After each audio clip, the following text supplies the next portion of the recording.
केंद्रीय मंत्रिमंडल के मेरे सहयोगी श्रीमती निर्मला सीतारमण जी, श्री राव इंद्रजीत सिंह, पंकज चौधरी जी, श्री भागत कृष्णराव कराड़ जी, अन्य सभी महानुभाव, देवी और सज्जनों, बीते वर्षों में मिनिस्ट्री ऑफ फाइनेंस और मिनिस्ट्री ऑफ कॉरपोरेट अफेयर्स उन्होंने अपने कार्य के द्वारा सही समय पर सही निर्णयों के द्वारा अपनी एक लीगेसी बनाई है, एक बेहतरीन सफर तय किया है। आप सभी इस विरासत का हिस्सा हैं। देश के सामान्य जन के जीवन को आसान बनाना हो या फिर देश की अर्थव्यवस्था को सशक्त करना हो, बीते 75 वर्षों में अनेक साथियों ने बहुत बड़ा कंट्रीब्यूशन किया है। ये आइकॉनिक वीक ऐसे हर साथी को, अतीत के ऐसे हर प्रयास को जीवंत करने का अवसर है। आजादी के अमृत काल में हम अपने इस अतीत से प्रेरित होकर अपने प्रयासों को और बेहतर कर सकें, ये इस दिशा में बहुत अच्छा कदम है। आज यहां रुपये की गौरवशाली यात्रा को भी दिखाया गया। इस सफर से परिचित कराने वाली डिजिटल प्रदर्शनी भी शुरू हुई और आजादी के अमृत महोत्सव के लिए समर्पित नए सिक्के भी जारी किए गए। ये नए सिक्के देश के लोगों को निरंतर अमृत काल के लक्ष्य याद दिलाएंगे, उन्हें राष्ट्र के विकास में योगदान के लिए प्रेरित करेंगे। अगले एक हफ्ते में अनेक कार्यक्रम आपके विभाग के द्वारा होने वाले हैं। इस अमृत कार्य से जुड़े सभी विभागों को, आपकी हर छोटी मोटी इकाई को मैं बहुत बहुत शुभकामनाएं देता हूं। साथियों, आजादी का यह अमृत महोत्सव सिर्फ 75 वर्षों का उत्सव मात्र नहीं है, बल्कि आजादी के हमारे नायक नायिकाओं ने आजाद भारत के लिए जो सपने देखे थे, उन सपनों को सेलिब्रेट करना, उन सपनों को परिपूर्ण करना, उन सपनों में एक नया सामर्थ्य भरना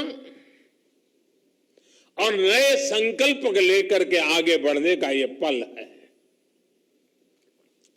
आजादी के लंबे संघर्ष में जिसने भी हिस्सा लिया, उसने इस आंदोलन में एक अलग डायमेंशन को जोड़ा, उसकी ऊर्जा बढ़ाई। किसी ने सत्याग्रह का रास्ता अपनाया, किसी ने अस्त्र शस्त्र का रास्ता चुना, किसी ने आस्था और अध्यात्म का रास्ता चुना, तो किसी ने इंटेलेक्चुअली आजादी की अलग को जगाने में अपनी कलम की ताकत का उपयोग किया। किसी ने कोर्ट कचहरी में मुकदमे लड़ करके देश की आजादी में एक नई ताकत भरने का प्रयास किया। इसलिए आज जब हम आजादी के 75 वर्ष का पर्व मना रहे हैं, तो प्रत्येक देशवासी का कर्तव्य है कि वो अपने अपने स्तर पर अपना कोई विशिष्ट योगदान राष्ट्र के विकास में जरूर जोड़े। आप देखिए, अगर हम राष्ट्र के तौर पर देखें तो भारत ने बीते 8 वर्षों अलग अलग आयामों पर नित्य नूतन कदम उठाए हैं, नवीन काम करने का प्रयास किया है। इस दौरान देश में जो जनभागीदारी बढ़ी, उन्होंने देश के विकास को गति दी है। देश के गरीब से गरीब नागरिक को सशक्त किया है। स्वच्छ भारत अभियान ने गरीब को सम्मान से जीने का अवसर दिया। पक्के घर, बिजली, गैस, पानी, मुफ्त इलाज जैसी सुविधाओं ने हमारे गरीब की गरिमा बढ़ाई, हमारे नागरिकों के आत्मविश्वास में एक नई ऊर्जा भर दी और साथ साथ सुविधा भी बढ़ाई। कोरोना काल में मुफ्त राशन की योजना ने 80 करोड़ से अधिक देशवासियों को भूख की आशंका से मुक्ति दिलाई।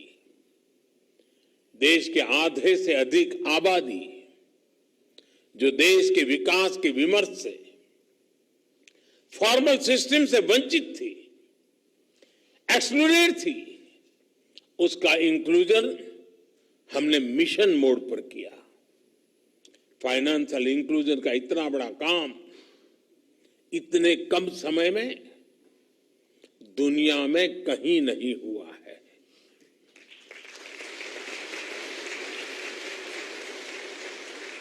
और सबसे बड़ी बात, देश के लोगों में अभाव से बाहर निकलकर सपने देखने और सपनों को साकार करने का नया हौसला हमें देखने को मिला। साथियों, आजादी के 7 दशक बाद ये जो इतना बड़ा परिवर्तन आया है, उसके केंद्र में पीपल सेंट्रिक गवर्नेंस है। गुड गवर्नेंस का लगातार प्रयास है। एक समय था जब हमारे देश में नीतियों और निर्णय गवर्नमेंट सेंट्रिक होते थे, यानी किसी योजना के शुरू होने के बाद ये लोगों की जिम्मेदारी थी कि वो सरकार तक पहुंचकर उसका लाभ उठाएं। इस तरह की व्यवस्था में सरकार और प्रशासन दोनों की ही जिम्मेदारी कम हो जाती थी। अब जैसे किसी गरीब छात्र को पढ़ाई के लिए आर्थिक मदद की जरूरत होती थी, तो पहले वो अपने परिवार, अपने रिश्तेदारों या फिर दोस्तों से मदद लेने के लिए मजबूर था। इसी काम के लिए सरकार की जो भी योजनाएं थी, उसमें इतनी ज्यादा प्रक्रियाएं होती थी कि वो उस मदद को पाने के लिए आगे ही नहीं बढ़ता था। उस प्रक्रिया में ही थकान महसूस करने लग जाता था। इसी तरह अगर किसी एंटरप्रेन्योर, किसी व्यापारी, कारोबारी को लोन की जरूरत होती थी, तो उसे भी अनेक जगह चक्कर लगाने पड़ते थे, अनेक प्रक्रियाओं से गुजरना पड़ता था।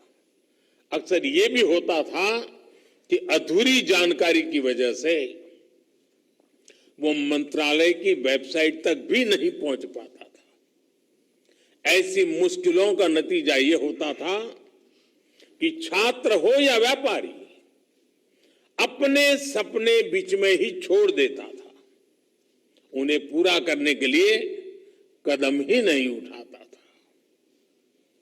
पहले के समय गवर्नमेंट सेंट्रिक गवर्नेंस का देश ने बहुत बड़ा खामियाजा उठाया है, लेकिन आज 21वीं सदी का भारत पीपल सेंट्रिक गवर्नेंस के अप्रोच के साथ आगे बढ़ा है। ये जनता ही है जिसने हमें अपनी सेवा के लिए यहां भेजा है। इसलिए हमारी ये सर्वोच्च प्राथमिकता है कि हम खुद जनता तक पहुंचे, हर पात्र व्यक्ति तक पहुंचना, उसे पूरा लाभ पहुंचाना, ये दायित्व हम पर है। अलग अलग मंत्रालयों के अलग अलग वेबसाइटों के चक्कर उसे लगाने से बेहतर कि वो भारत सरकार के एक पोर्टल तक पहुंचे और उसकी समस्या का समाधान हो। आज जन समर्थ पोर्टल लॉन्च किया गया है, वो इसी लक्ष्य के साथ बनाया गया है। अब भारत सरकार की सभी क्रेडिट लिंक स्कीम्स अलग अलग माइक्रो साइटों पर नहीं बल्कि एक ही जगह पर उपलब्ध होगी। ये जन समर्थ पोर्टल छात्रों का, एंटरप्रेन्योर्स का, व्यापारियों, कारोबारियों का, किसानों का जीवन तो आसान बनाएगी ही, उन्हें अपने सपने पूरे करने में भी मदद करेगा। अब छात्र आसानी से जानकारी ले पाएंगे कि कौन सी सरकारी योजना का उन्हें सबसे ज्यादा लाभ होगा, वो कैसे उसका फायदा उठा सकता है। इसी तरह हमारे युवा आसानी से ये तय कर पाएंगे कि उन्हें मुद्रा लोन चाहिए या स्टार्टअप इंडिया लोन चाहिए। जन समर्थ पोर्टल के माध्यम से अब देश के युवाओं को, मध्यम वर्ग को एंड टू एंड डिलीवरी का एक बड़ा प्लेटफॉर्म मिला है। और जब लोन लेने में आसानी होगी, कम से कम प्रक्रियाएं होगी, तो ये भी स्वाभाविक है कि ज्यादा से ज्यादा लोग लोन लेने के लिए आगे आएंगे। ये पोर्टल स्वरोजगार को बढ़ाने में, सरकार की योजनाओं को सभी लाभार्थियों तक ले जाने में अहम भूमिका निभाने वाला है। मैं जन समर्थ पोर्टल के लिए देश के युवाओं को विशेष रूप से बधाई देता हूं। आज यहां इस कार्यक्रम में बैंकिंग सेक्टर के दिग्गज भी मौजूद हैं। मेरा उनसे आग्रह है कि सारे बैंकर्स भी जन समर्थ पोर्टल को सफल बनाने के लिए, युवाओं को लोन मिलना आसान बनाने के लिए अपनी भागीदारी ज्यादा से ज्यादा बढ़ाएं। साथियों, कोई भी सुधार हो, रिफॉर्म हो, अगर उसका लक्ष्य स्पष्ट है, उसके इम्प्लीमेंटेशन को लेकर गंभीरता है, तो उसके अच्छे नतीजे भी आना तय है। बीते 8 वर्षों में देश ने जो रिफॉर्म किए हैं, उनमें बड़ी प्राथमिकता इस बात की को भी दी गई है कि हमारे देश के युवाओं को अपना सामर्थ्य दिखाने का पूरा मौका मिले। हमारे युवा अपनी मनचाही कंपनी आसानी से खोल पाए, वो अपने एंटरप्राइज आसानी से बन पाए, उन्हें आसानी से चला पाए, इस ओर जोर दिया गया है। इसलिए 30,000 से ज्यादा कंप्लायंसेस को कम करके 1,500 से ज्यादा कानूनों को समाप्त करके कंपनीज एक्ट के अनेक प्रावधानों को डीक्रिमिनलाइज करके हमने सुनिश्चित किया है कि भारत की कंपनियां न सिर्फ आगे बढ़े बल्कि नई ऊंचाई को प्राप्त करें।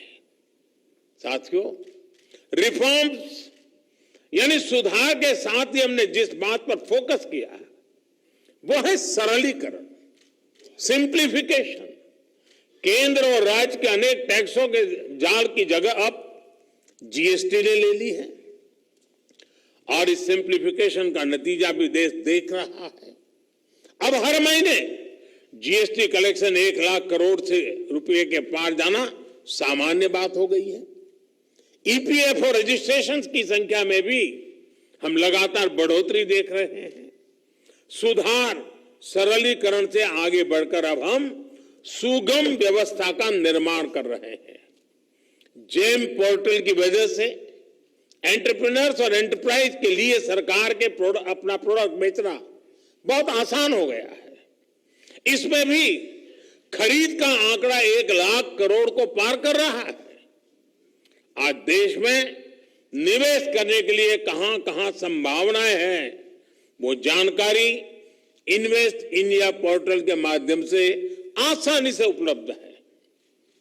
आज अनेक तरह की क्लियरेंसेस के लिए सिंगल विंडो क्लियरेंस पोर्टल है। इसी कड़ी में ये जनसंपर्क पोर्टल भी देश के युवाओं, देश के स्टार्टअप्स को बहुत मदद करने वाला है। आज हम सुधार, सरलीकरण, सुगमता की शक्ति के साथ आगे बढ़ते हैं तो सुविधाओं का नया स्तर प्राप्त होता है। सभी देशवासियों को आधुनिक सुविधाएं देना, उसके लिए नित नए प्रयास करना, नए संकल्प लेकर उन्हें सिद्ध करना हम सभी का दायित्व है। साथियों, बीते 8 वर्षों में हमने दिखाया है कि भारत अगर मिलकर कुछ करने की ठान ले तो पूरी दुनिया के लिए एक नई उम्मीद बन जाता है। आज दुनिया सिर्फ एक बड़े कंज्यूमर मार्केट के रूप में ही नहीं, बल्कि एक समर्थ game changer, creative, innovative ecosystem के रूप में आशा और अपेक्षाओं से हमारी तरफ आज दुनिया देख रही है। दुनिया के एक बड़े हिस्से को भारत से समस्याओं के समाधान की अपेक्षाएं हैं। ये इसलिए संभव हो पा रहा है क्योंकि बीते 8 सालों में हमने सामान्य भारतीय के विवेक पर भरोसा किया। हमने जनता में ग्रोथ में इंटेलिजेंट पार्टिसिपेंट्स के रूप में प्रोत्साहित किया। हमें देश की जनता पर पूरा विश्वास रहा है कि जो भी टेक्नोलॉजी सुशासन के लिए लाई जाएगी उसे देश की जनता स्वीकार करेगी और सराहेगी भी। इसी जन विश्वास का परिणाम दुनिया के सर्वश्रेष्ठ डिजिटल ट्रांजैक्शन प्लेटफॉर्म यूपीआई यानी यूनिफाइड पेमेंट इंटरफेस के रूप में सबके सामने है। आज दूर सुदूर गांव से लेकर शहरों के मोहल्लों में रेहड़ी ठेले पर भी 10-20 रुपये से लेकर लाखों के ट्रांजैक्शन देशवासी इस पर आसानी से कर रहे हैं। हमें भारत के युवाओं में इनोवेशन और एंटरप्रेन्योरशिप को लेकर जो जुनून है उस पर भी बहुत अधिक विश्वास था। देश के नौजवानों में छुपे इस जुनून को रास्ता देने के लिए स्टार्टअप इंडिया का प्लेटफॉर्म दिया गया। आज देश में लगभग 70,000 स्टार्टअप्स हैं और हर रोज इसमें दर्जनों नए सदस्य जुड़ रहे हैं। साथियों, आज देश जो हासिल कर रहा है उसमें बहुत बड़ी भूमिका स्वप्रेरणा की है, सबके प्रयास की है। देशवासी आत्मनिर्भर भारत अभियान से, वोकल फॉर लोकल जैसे अभियानों से भावनात्मक रूप से जुड़ गए हैं। इसमें अब आप सभी की मिनिस्ट्री ऑफ फाइनेंस और मिनिस्ट्री ऑफ कॉर्पोरेट अफेयर्स की भूमिका बहुत बढ़ गई है। अब हमें योजनाओं के सैचुरेशन तक तेजी से पहुंचना है। हमने फाइनेंशियल इंक्लूजन का प्लेटफॉर्म तैयार किए हैं। अब हमें इनके सदुपयोग को लेकर जागरूकता बढ़ानी है। जो फाइनेंशियल सॉल्यूशन भारत के लिए तैयार किए हैं वो अब दुनिया के दूसरे देशों के नागरिकों को भी समाधान दे, इसके लिए भी प्रयास होना चाहिए। हमारे बैंक, हमारी करेंसी इंटरनेशनल सप्लाई चेन का, इंटरनेशनल ट्रेड का व्यापक हिस्सा कैसे बने, इस पर भी फोकस जरूरी है। मुझे विश्वास है कि आजादी के अमृत काल में बेहतर फाइनेंशियल और कैपिटल कॉर्पोरेट गवर्नेंस को आप निरंतर प्रोत्साहित करते रहेंगे। आज इस समारोह के लिए और 75 स्थान पर जो भी साथी बैठे हैं इन सबको अनेक अनेक शुभकामनाएं देते हुए मैं मेरी वाणी को विराम देता हूं। बहुत बहुत धन्यवाद।